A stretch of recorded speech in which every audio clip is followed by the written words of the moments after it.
Imagine this. You're a traveler who's wandered into a remote corner of the world.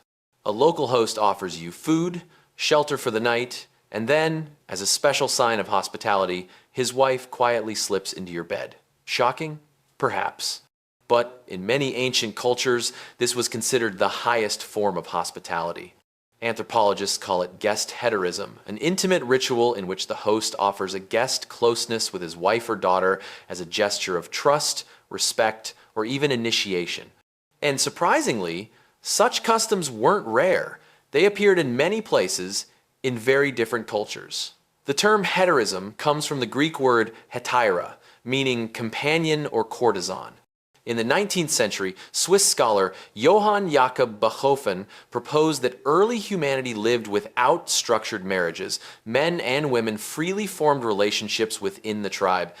He called this phase heterism, followed by a matriarchal society, and eventually patriarchal monogamy.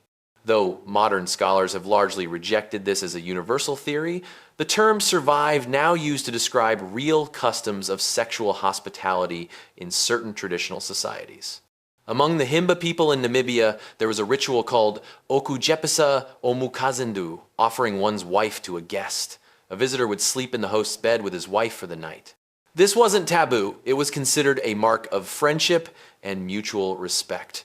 On the Kamchatka Peninsula, the Koryak people had similar customs. A guest staying overnight might be approached by the host's wife with a very specific goal to conceive a child. In small, isolated communities, this wasn't shameful.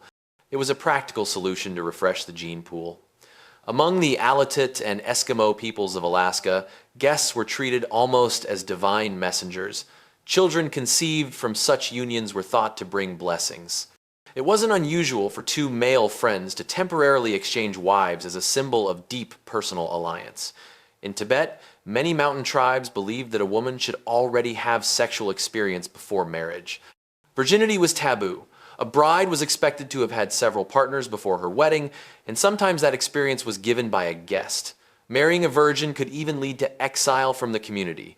Among the Arunta Aboriginals of Australia, offering one's wife to a guest was seen as necessary to avoid inbreeding. Entire clans would also exchange women in formal ceremonies. Refusing such hospitality was considered a deadly insult. In ancient Phoenicia, visiting foreigners could be welcomed through intimate rituals with local women. Even some early Christian historians noted this as a formal part of their hospitality.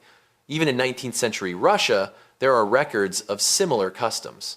In some rural villages, landlords offered not just shelter, but also a woman, sometimes their wife or daughter, as part of the package for a high-ranking guest.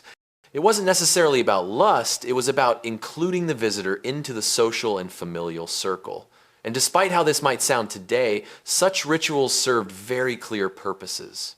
In isolated communities, genetic diversity was a survival issue.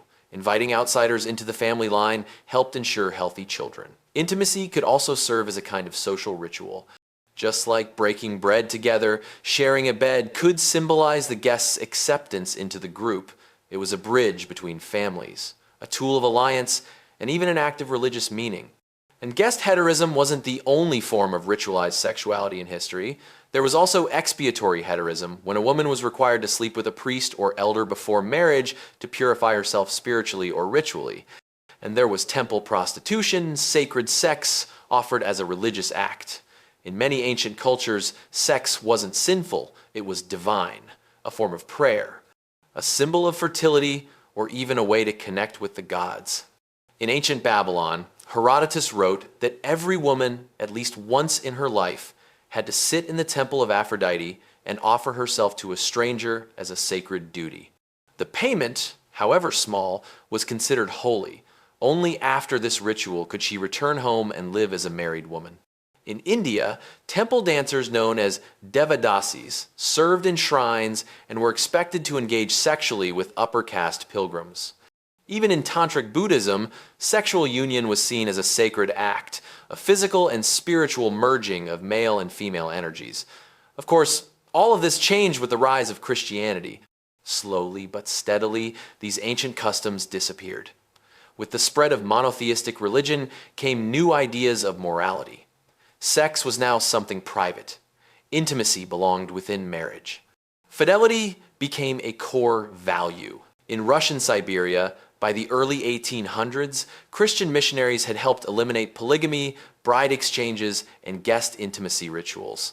In India, temple prostitution was banned in the 20th century, and across Europe, ancient rites gave way to new family norms, shaped by religious teachings. Christianity didn't just bring a new theology, it brought a new morality, one where love meant exclusivity and where family was rooted in personal choice, not tribal ritual. Looking back, we may find these ancient customs shocking, but in their time, they served a purpose. They helped people survive, belong, and believe. Still, something changed, perhaps for the better. As we moved from myth to morality, from ritual to relationship, we redefined what it means to love, to unite, and to live as humans, not just as tribes, but as families.